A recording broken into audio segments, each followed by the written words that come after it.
किसी भी तीर्थ, किसी भी क्षेत्र, किसी भी भूमि पर, किसी भी नगर पर तुम राग लेके चलोगे तो पंडित जी नियम से जो साधु के प्रणाम, भगवान महावीर स्वामी की अहिंसा, ओहो, वाचनिक अहिंसा, मानसिक अहिंसा, शारीरिक अहिंसा, सांख्यिकी अहिंसा और विकासशील अहिंसा, क्या रहस्य है। संख्या की दृष्टि से अहिंसा, संख्या की दृष्टि से अहिंसा, ये सारी व्याख्या आचार्य भगवंत अमृतचंद्र स्वामी ने पुरुषार्थ सिद्धि उपाय में की है। एका करुते हिंसा भवन्ति फल भागनो बहुवा, एक हिंसा करे फल को अनेक भोगे। ओ मित्र, और अनेक हिंसा करें फल को एक भोगे। एक जीव के राग की पूर्ति के लिए सागर जी कितने लोग परेशान होते हैं। एक जीव के राग के पीछे, एक जीव का राग किसी तीर्थ पर, क्षेत्र पर है, उसके पीछे कितने लोग परेशान होते हैं। और एक व्यक्ति की शादी होने जा रही, एक के राग में धन्नो ने मीना स्वामी को, जिन्होंने निर्णय करके दे दिया था कि मेरे एक के पीछे अनेकों का घात कैसे हो सकता है। अहो दिगंत बीतरागी दिगंबर मुद्राचो, हाथ में पिच्छी लेके घूमने वालों, तुम्हारे एक के राग में लाखों के प्राण ना चले जाए। इस बात को संदीप समझना चाहिए। जिन बातों में सार नहीं है, जिन बातों में कोई धार्मिकता नहीं है, उन बातों का लोग प्रचार करते हैं। मेरे मित्र, प्रचार करना तो इस सिद्धांत का करो कि एक भूमि के राग में महाभारत युद्ध हुआ, और महाभारत मेरे मित्र भूमि वही कुरुक्षेत्र, वही हस्तिनापुर, चक्रेश जहां था वही है बेटा, लेकिन उसके राग में लाखों मर गए। हस्तिनापुर कहां है सागर जी? वही इंद्रप्रस्थ है, वही हस्तिनापुर है, वही कुरु जंगल क्षेत्र, कुरुक्षेत्र है। लेकिन मैं सुई के नोक के बराबर भी पांडवों को हिस्सा नहीं दूंगा। सुई की नोक के बराबर भी पांडवों को हिस्सा नहीं दूंगा। उस युद्ध में कौन था? उस युद्ध में था कौन? सगे भाई भाई, कहीं भतीजा दिखता था, कहीं भाई दिखता था, कहीं दादा दिखता, कहीं मामा थे। उस युद्ध में था कौन? लेकिन हे कौरव, आप लोग चले गए, पांडव भी चले गए, कौरव भी चले गए, भूमि जहां थी वही है। ऐसे विश्वास रखो मित्र, चाहे वो तुम्हारा घर का खेत हो, चाहे मकान हो, चाहे मंदिर हो, चाहे तीर्थ भूमि हो, वो कहीं भी जाने वाली नहीं है। वो जहां है वहीं रहेगी। लेकिन आपके अहंकार के राग के पीछे लाखों जीवों के परिणाम संकलित करके तुम इतिहास बना के जाओगे। मैं अंतिम में जाते जाते एक नया नाटक करके गया हूं। ओहो पंडित जी, मुड़राज तो बनना, पर आत्मा के अध्यक्ष बन के जीना, कमेटियों के अध्यक्ष बनने बनाने की चेष्टा मत करना, अन्यथा तुम्हारा धर्म नष्ट हो जाएगा। धर्म नष्ट हो जाएगा, विश्वास मानिए।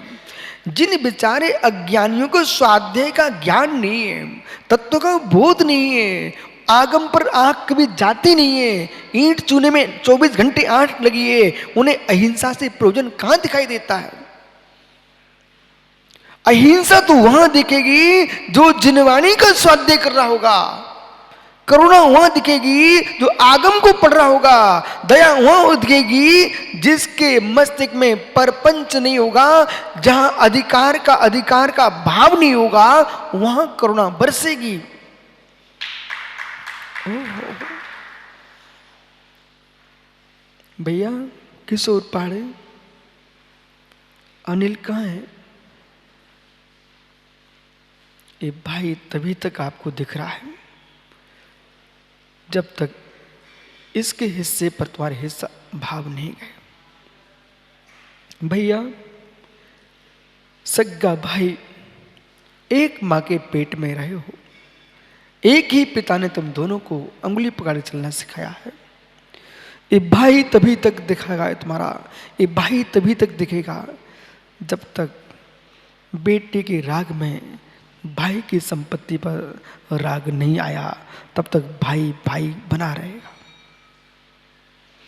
और जिस दिन सगे भाई की संपत्ति पर आंख उलट गई, उस दिन सुब्रत सागर जी, कल परसों ऐसा भाई मेरे पास आया कि जिसका भतीजा मुनिराज है, पर जिसका भतीजा मुनिराज है उसका भाई इतना कष्ट दे रहा है कि बेचारा रो पड़ा। बोले महाराज जी, कम से कम बेटा मुनि हो तो भाई पर भाई का इतना तो बनता है कि करुणा होना चाहिए।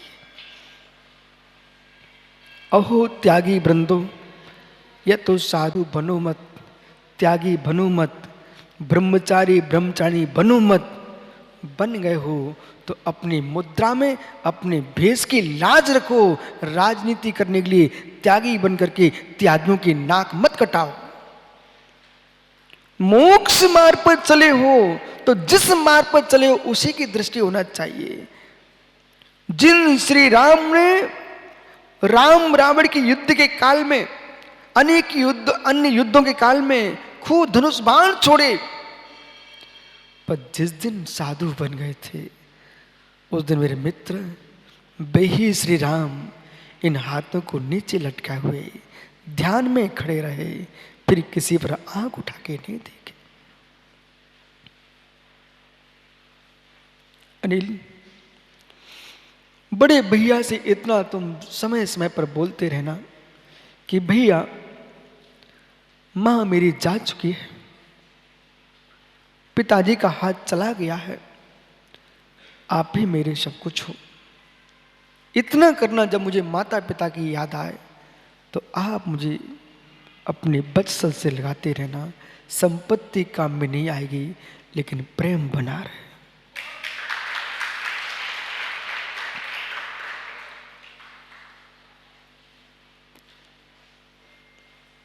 दो में से किसी एक का वियोग होता है, फिर भाई के अंदर क्या दुख होता है ये भाई ही जानता है।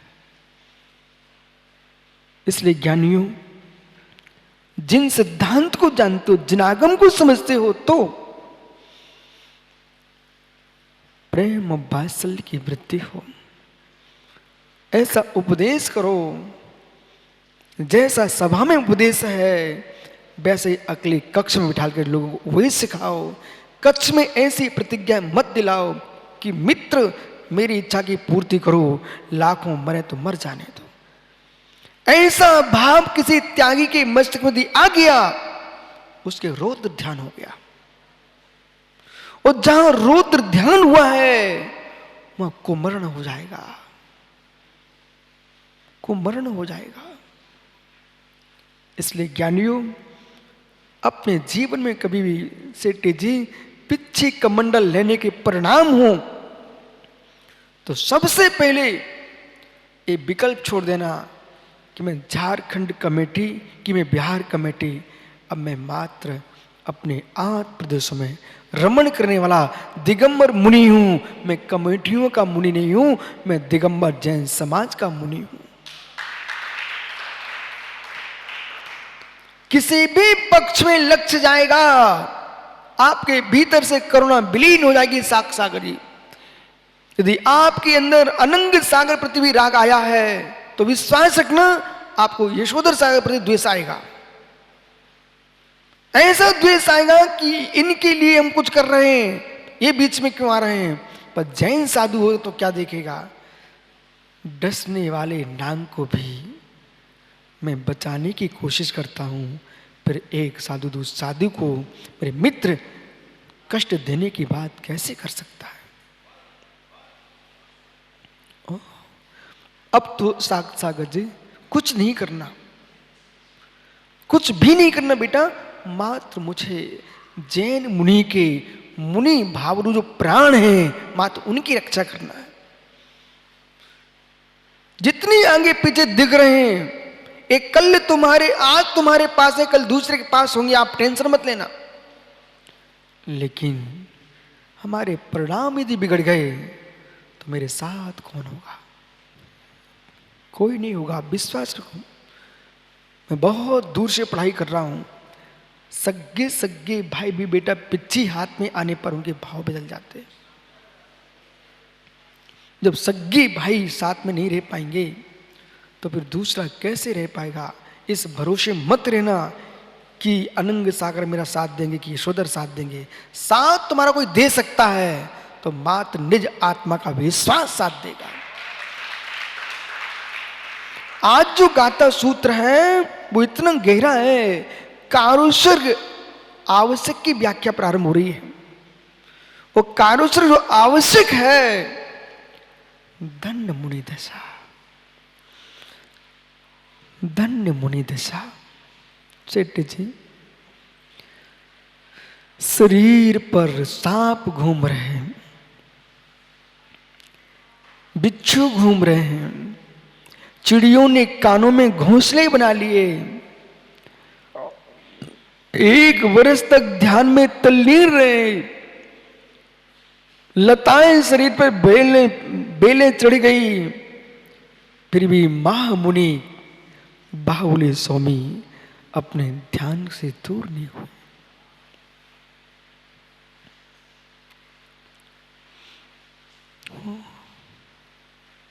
क्या ध्यान, कारुसर की धारा। जब स्वयं के तन का ममत्व कारुसर नहीं करने देता, फिर आप कैसे कह सकते हो कि मैं 27 श्वास से तक कारुसर करता हूं, मैं 2-2 घंटे बैठ के सामायिक करता हूं। अरे जब तुमको दुनिया के भूमि क्षेत्रों का राग सता रहा है तो कारुसर हो ही नहीं सकता है। जिसको कारुसर्ग होता है उसको मेरे मित्र अपने स्वकीय शरीर पर राग नहीं होता। ओहो, स्वयं के शरीर पर राग नहीं है। पंडित जी, कारुसर्गी जो होता है वो प्रति क्षण प्रतिपल यूं कहता है जैसे कि, सेठ जी गर्मी में कभी सोया? सुनाई पड़ रहा है ना? सुनाई पड़ रहा है? गर्मी में सोई कभी? गर्मी में, और गर्मी में आप सो गए, वो अचानक अनिल पहाड़े आए, सुंदर चादरा लेकर के आपके शरीर पर डाल दिया, मुख पर डाल दिया। जैसे ही गर्मी लगती है आप क्या करोगे? बोले भाई गर्मी है, हटाओ इसको। उस चादरे को तुरंत फेंक देते हो। ऐसी सच्चा भावलिंगी कायुसर्गी श्रमण, किंचित मात भी बाहर के शब्द आए, बाहर की प्रपंच की कोई कथा सुनाने आ जाए, सो ऐसे फेंक देता है। बोले भाई हटाओ इन बातों को। बोले मुझे जैसे गर्मी में चादरा नहीं सुहाता है, ऐसे सम्यक दृष्टि योगी को बाहर की बातें सुहाती नहीं है, बिल्कुल भी नहीं सुहाती। वही समत्व सागर जैन मुनि है, मात्र वही मात्र जैन मुनि है। किंचित मत भी यदि आपको शाक का राग आ गया तो बेटा शाक का राग भी तुम्हें नीचे गिरा देगा। क्यों गिराएगा? मुनिराज नीचे नहीं गिराते, राग नीचे गिराता है। जैसे कि दूध नहीं जलाता, दूध नहीं जलाता, अग्नि के सहयोग से गर्म हुआ दूध भी अंगुली जला देता है। ऐसे पंच परमेष्टि के प्रति आया हुआ तीव्र राग संश्लेषण बदल गया, वो भी तुमको नीचे ही गिराएगा।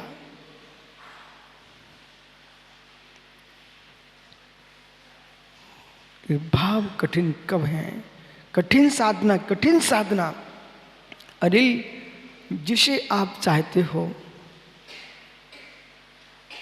जिस मूर्ति को आप चाहते हो, वो मूर्ति वहां स्थापित ना हो सके, कोई दूसरी मूर्ति स्थापित हो जाए, फिर परिणामों से पूछना भगवान के प्रति कितनी भक्ति है। जिन मुनिराज को तुम बुलाना चाहते थे, उनकी जगह दूसरे मुनिराज आ गए। अब भावों से पूछना मुनिराज प्रति कितनी भक्ति है। ऐसे ऐसे लोग मिल जाएंगे कि मुनिराजों को भी अशुभ भाषण कर देते हैं। बोले क्यों? हम जिनको चाहते थे वे नहीं आ पाए हैं, इसलिए वो मुनिराज को भी अशुभ शब्द बोल गए। पर बेटा तुम भूल गए थे, एक के राग में दूसरे का अभिनय कर करके निदत्ति निकाचित कर्म का बंध तो दोनों के अभिनय में होगा।